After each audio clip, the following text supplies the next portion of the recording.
Olá, boa tarde. O IBGE divulgou hoje o Índice Nacional de Preços ao Consumidor Amplo 15. A prévia da inflação oficial do país ficou em 0,09% em setembro. Você vai ver também no Jornal da Assembleia de hoje. A Assembleia comemora 50 anos da Igreja Metodista Wesleyana de Itaquera, zona leste de São Paulo. Projeto de lei quer transformar pneus velhos em asfalto de qualidade. Outro projeto quer colocar fotos de desaparecidos em contas de água e luz de São Paulo. Uma exposição conta a vida e a obra de Dom Paulo Evaristo Arnes. A partir de agora, no Jornal da Assembleia.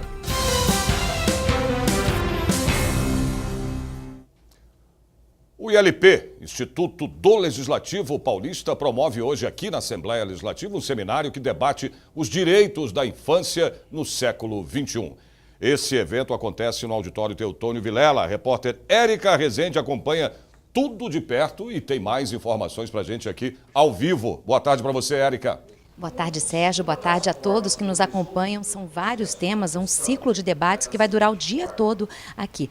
No início da manhã foi discutida aí uma recente lei aprovada aqui na Assembleia Legislativa que garante o uso do nome afetivo durante o processo de adoção. Essa lei também já foi aprovada no estado do Mato Grosso do Sul e também no Rio de Janeiro. Outros temas debatidos aqui no período da manhã foram as modalidades de guarda, educação inclusiva e também o parto anônimo. São muitos temas importantes, os debates continuam o dia inteiro hoje e acontecem aqui no auditório Teotônio Vilela até às 6 da tarde. Sérgio. Obrigado pelas suas informações, Érica. A partir de amanhã, nenhum candidato pode ser preso, a menos que seja em flagrante. A repórter Silvia Garcia tem agora informações ao vivo aqui pra gente. Silvia, boa tarde para você. Boa tarde para você, Sérgio. Boa tarde a todos. Olha só, de acordo com a legislação eleitoral, é exatamente isso que acontece. Nenhum candidato pode ser preso, mas isso tem um prazo, tá? Até 15 dias antes das eleições, com exceção da prisão em flagrante. Mas isso daí deve acontecer até o dia 7 de outubro, o dia do primeiro turno, mas essa regra começa a ser diferente depois para o segundo turno. Mas aí é uma outra história, Sérgio. Se o candidato, se ele for preso em flagrante, ele pode ainda continuar disputando a eleição? Pode sim, Sérgio, desde que ele não esteja incluído aí na ficha limpa, porque daí tem a ver também com uma ação condenatória em segunda instância, mas de qualquer forma ele pode sim concorrer às eleições, mesmo sendo preso em flagrante. Agora, se o candidato for preso e ganhar nas urnas, ele pode ser eleito? Pode também, Sérgio. A resposta é sim, o candidato pode ser eleito. De novo, ele só não pode ser eleito se ele estiver com alguma condenação em segunda instância ou se, por exemplo, ele tiver os direitos políticos suspensos.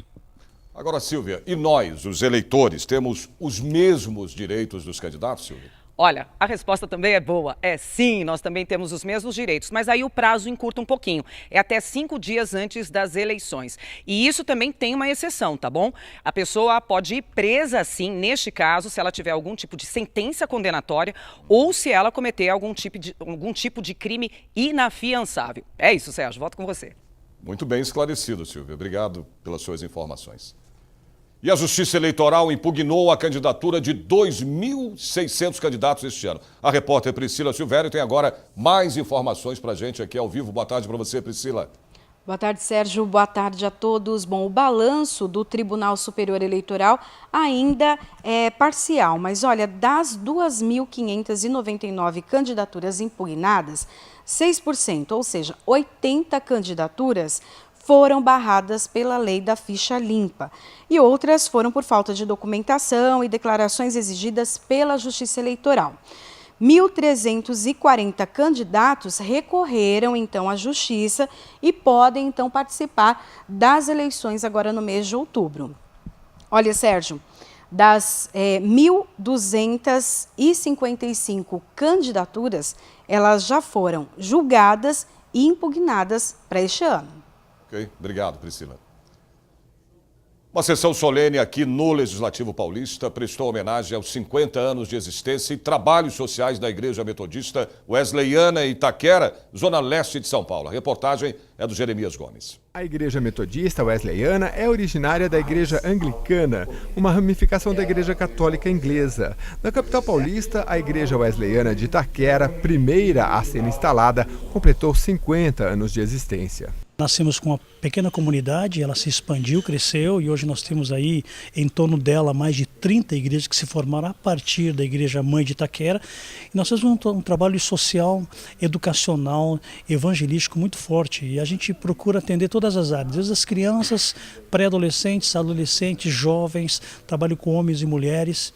E a nossa igreja, inclusive, ela atende nós chegamos recentemente de Moçambique, nós temos uma escola lá para crianças de 3 a 6 anos em Moçambique, numa região muito pobre, e nós atendemos lá mais de 100 crianças, frutos do investimento aqui do Brasil, lá em Moçambique. Nas comemorações, Bispo Simvaldo Corrêa Coelho, superintendente da Igreja Wesleyana, foi homenageado com o colar de honra ao mérito legislativo por sua contribuição social e cultural ao Estado de São Paulo. Pastor desde 1985, eleito bispo em 2003, seu primeiro episcopado se deu na região eclesiástica europeia, de onde implantou novas igrejas em Portugal, Espanha, Alemanha, Luxemburgo e também em Moçambique, na África. Eu trago a lembrança que eu represento realmente uma comunidade, a Igreja Metodista Wesleyana, que completou recentemente o seu jubileu de ouro.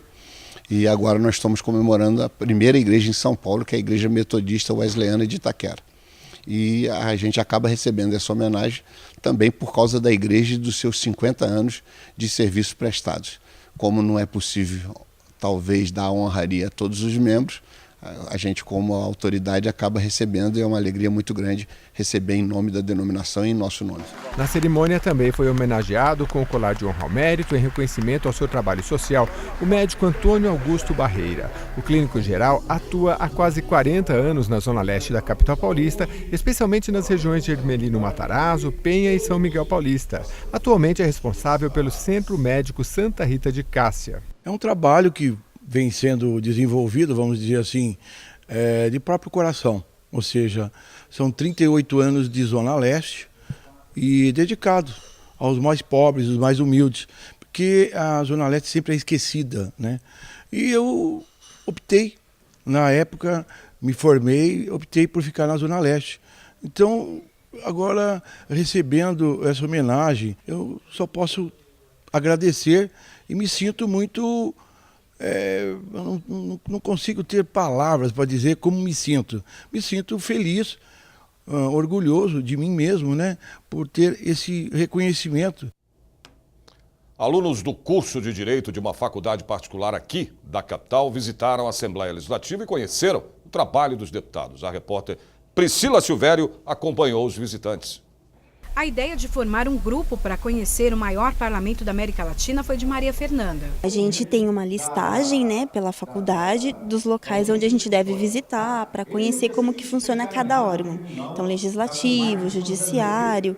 Então, o que a gente fez? Eu entrei em contato por telefone, verifiquei como que funcionava, mandei para o pessoal do grupo quem tinha interesse, eles me passaram os nomes, a gente organizou a data e viemos hoje. Os alunos do 6º semestre do curso de Direito da Faculdade Campos Sales, que fica na Lapa, zona oeste de São Paulo, observaram cada detalhe do Palácio 9 de Julho, a arquitetura, as obras de arte e o principal plenário da casa, o Juscelino Kubitschek.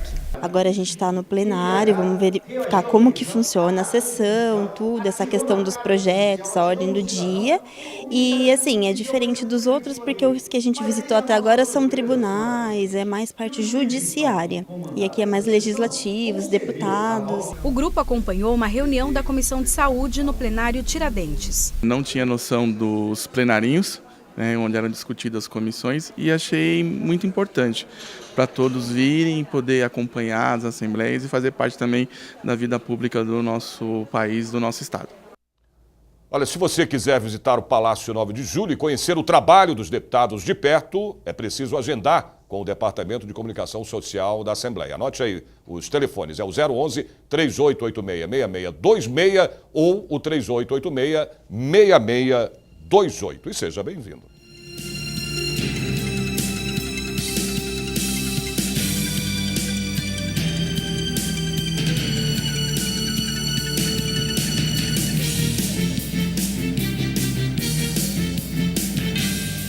Projeto de lei quer transformar pneus velhos em asfalto de qualidade em São Paulo. Você vai saber em um minutinho. Até já.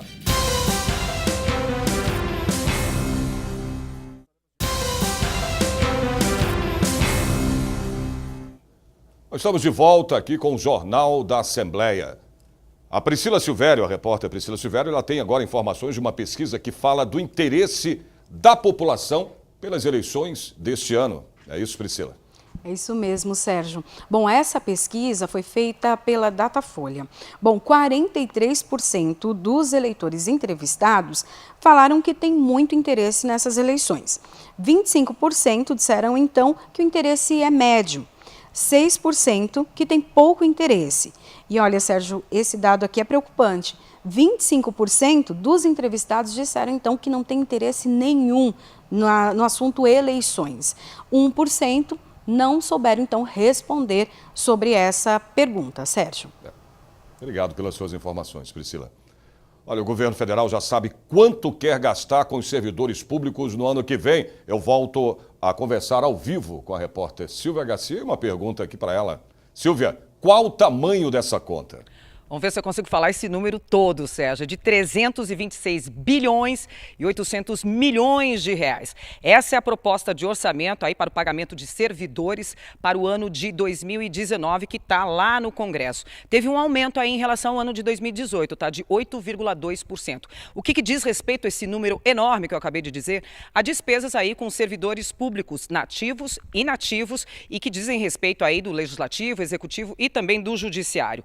As despesas da Previdência, mais os servidores públicos, aí o número é maior ainda, Sérgio, dá a conta de R$1 trilhão, ou seja, 67% de todo o orçamento vai para esse tipo aí de pagamento. Temos uma notícia boa, tem proposta também para o ano que vem de 2019 do aumento do salário mínimo. O salário mínimo, que hoje está na casa aí dos R$ 954, passaria a ser R$ 1.006. Essa proposta, se aprovada, tá? Lembre bem, se aprovada, ela começa a valer em janeiro, com pagamentos a serem feitos no mês de fevereiro. E tem mais duas informações também, Sérgio. Nessa proposta orçamentária aí do Congresso para o ano de 2019 para todo o país, não vai ter concurso público aí e também não tem reajuste aí no imposto de renda. Sérgio. Obrigado, Silvia. Você prefere ganhar mais sem carteira assinada ou ganhar menos e ter todos os benefícios da CLT? Bom, essa pergunta foi feita pelos pesquisadores do Datafolha e as respostas foram as seguintes. Metade dos entrevistados, 50%, preferem ser autônomos e ter mais dinheiro na conta. 43% preferem a carteira assinada com os benefícios trabalhistas. Bom, 7% dos entrevistados não souberam ou não quiseram responder. Transformar pneus velhos em asfalto de qualidade. O projeto de lei em estudos aqui na Assembleia Legislativa prevê incentivos à produção e também à utilização da borracha nas rodovias estaduais e vias públicas de São Paulo. A produção do chamado asfalto ecológico não é tão diferente do convencional. A principal é o adicionar o picado de pneu. Então isso acaba envolvendo mais uma questão de entrega desse material, de logística, do ponto onde ele é triturado. E desse ponto onde é triturado ele depende de estar próximo dos locais que geram o pneu inservível e que levem até lá. Depois de triturado ele tem que chegar nas fábricas de asfalto. O processo de produção em si é como adicionar mais um item. Então como fazer um bolo. Então você vai fazer um com uma farinha diferente e o outro com a farinha tradicional. Então, basicamente essa é a diferença. Segundo o especialista em sustentabilidade, a produção da massa asfáltica com a adição de pó de pneu reciclado é cerca de 30% mais cara que a convencional. Mas o valor depende da escala, ou seja, quanto mais se produz, menor o preço. A adição de borracha varia de 5% a 30% do total da massa asfáltica. Os benefícios é que o asfalto feito oriundo da reciclagem de borracha dos pneus, ele evita a trinca no asfalto, que diminui a infiltração de água no asfalto, onde danifica a base, e ele prolonga a vida útil do asfalto em cerca de 4 vezes mais. Todos os programas de asfaltamento e recapeamento de rodovias estaduais, além da construção e recuperação de vias públicas, devem assegurar a utilização preferencial de massa asfáltica, produzida com pneus reciclados. É o que prevê o projeto de lei número 5 de 2017. O projeto de lei prevê que empresas que já fazem o asfalto comum possam fazer o asfalto ecologicamente correto desde que tenham competência técnica para isso. Mas o asfalto ecológico será um critério de desempate e de preferência. Os Estados Unidos usam o asfalto ecológico há mais de 40 anos. No Brasil, a tecnologia começou a ser difundida após o fim da proteção da patente. Não há estatística oficial, mas estima-se que cerca de 8.000 quilômetros de estradas brasileiras sejam pavimentadas com asfalto borracha, menos de 5% do total da malha viária.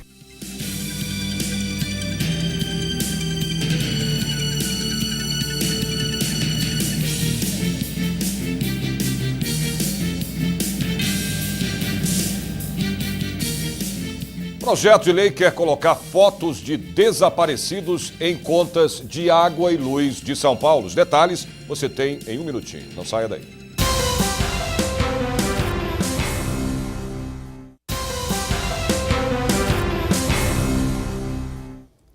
Uma audiência pública aqui no Parlamento Paulista reuniu funcionários da Fundação Casa. Eles debateram um projeto de lei complementar que reduz a jornada semanal de trabalho dos servidores públicos. O projeto de lei complementar autoriza a redução da jornada de trabalho dos servidores públicos de 40 para 30 horas semanais. O encontro no plenário Tiradentes reuniu funcionários da Fundação Casa e representantes sindicais. Para eles, a exigência não é uma solicitação corporativa, e sim uma extrema necessidade. Seria uma forma de ter um pouquinho mais de descanso, né? Porque é muito desgastante o trabalho lá interno, nós do pátio, o pessoal da pedagogia, o psicólogo, todo mundo é muito desgastante. Nós lidamos com os adolescentes em conflito com a lei, perigosos, né? Tá o resultado aí dessa semana. De vez em quando os nossos funcionários são atacados por esses adolescentes, que são muitos marginais, né? Quase 10.000 adolescentes em conflitos com a lei são atendidos por 12.500 funcionários. Exposição a doenças, a acidentes e riscos eminentes de confrontos são fatores que agregam na luta dos servidores públicos. O funcionário fica sempre exposto na questão de falta de segurança de trabalho, ele fica sempre exposto à questão do trabalho insalubre, é o risco constante. Estamos pedindo sim que a política estadual olhe por nós, e quando a gente fala política estadual, a gente não pensa só na plenária, na Assembleia Legislativa. A gente tem pedido também para que o governador olhe por essa causa, por toda a categoria socioeducativa num todo. Novos métodos de gestão pública e aumento da produtividade. Esses foram os temas de um encontro aqui na Assembleia Legislativa.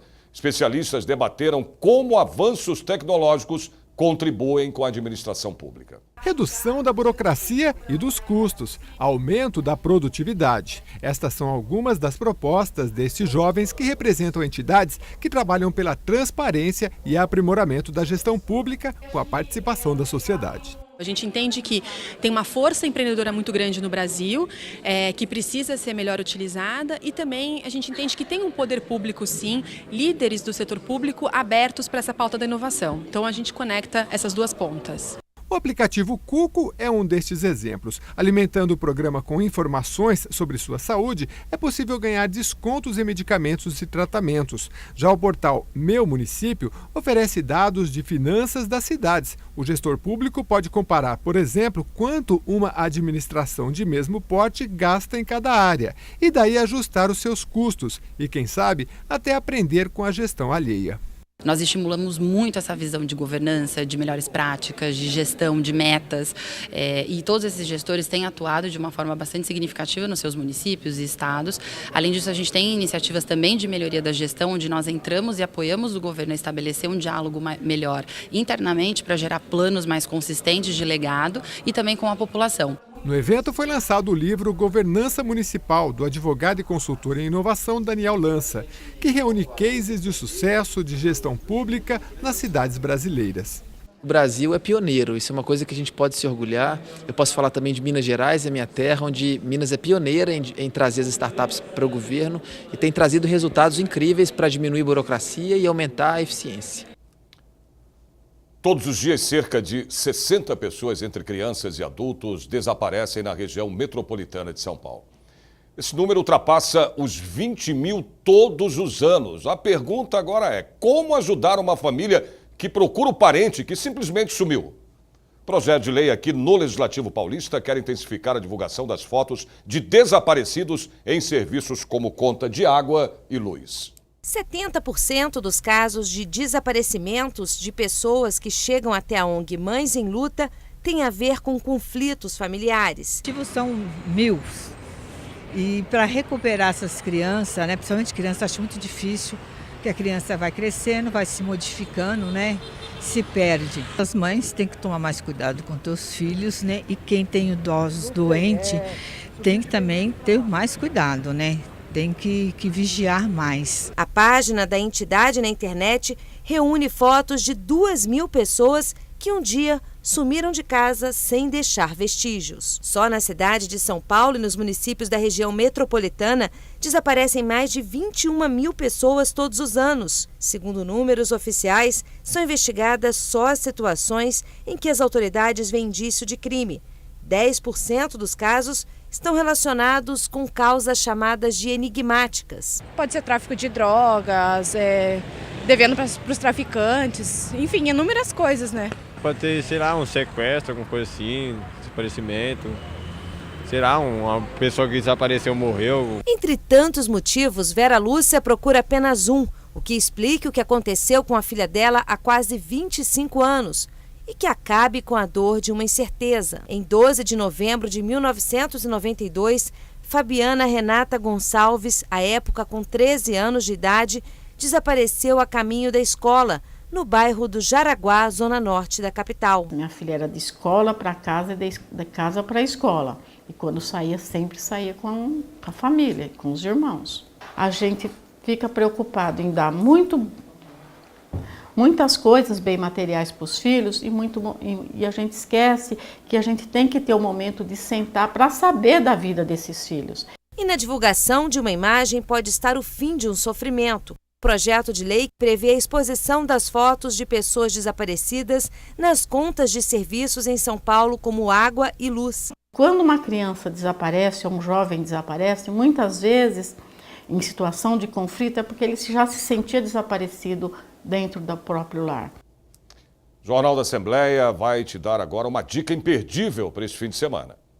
A vida e a obra de Dom Paulo Evaristo Arnes, cardeal arcebispo de São Paulo, viraram tema de uma exposição no prédio dos Correios, no centro da capital paulista. E a repórter Silvia Garcia foi conferir. Veja aí. Frade franciscano, bispo dos oprimidos, arcebispo emérito de São Paulo, cardeal e militante dos direitos humanos.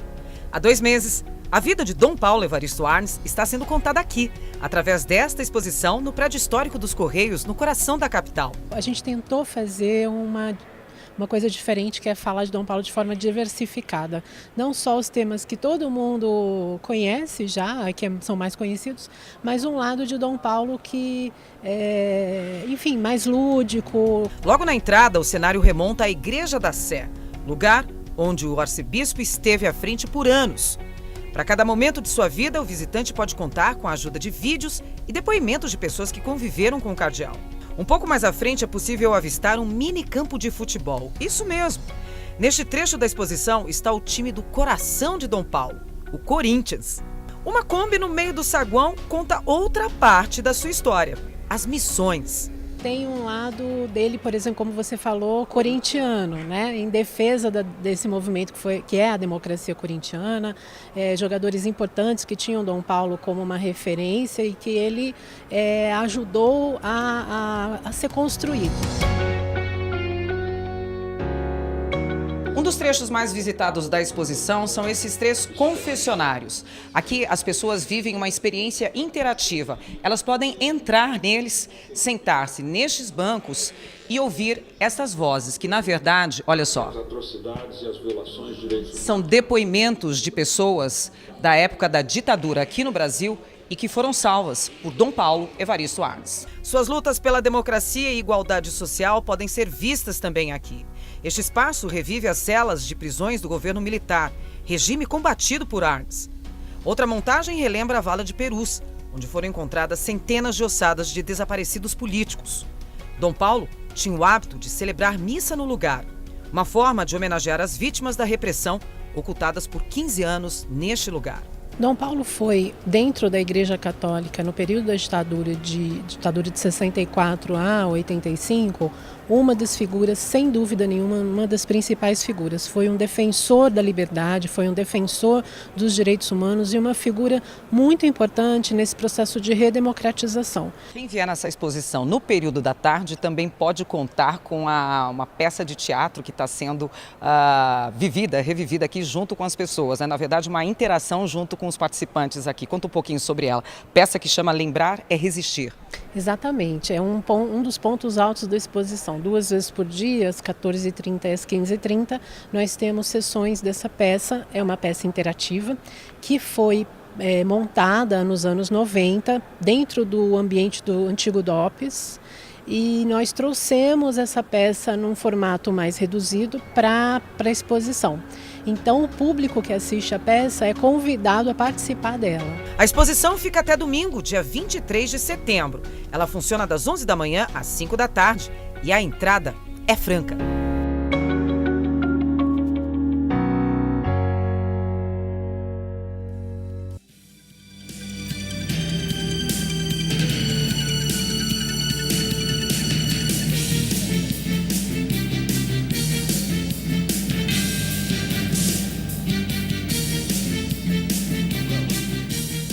O Jornal da Assembleia desta sexta-feira termina aqui. A gente se vê de novo na segunda-feira, a partir do meio-dia. Espero vocês, hein? Ótimo final de semana.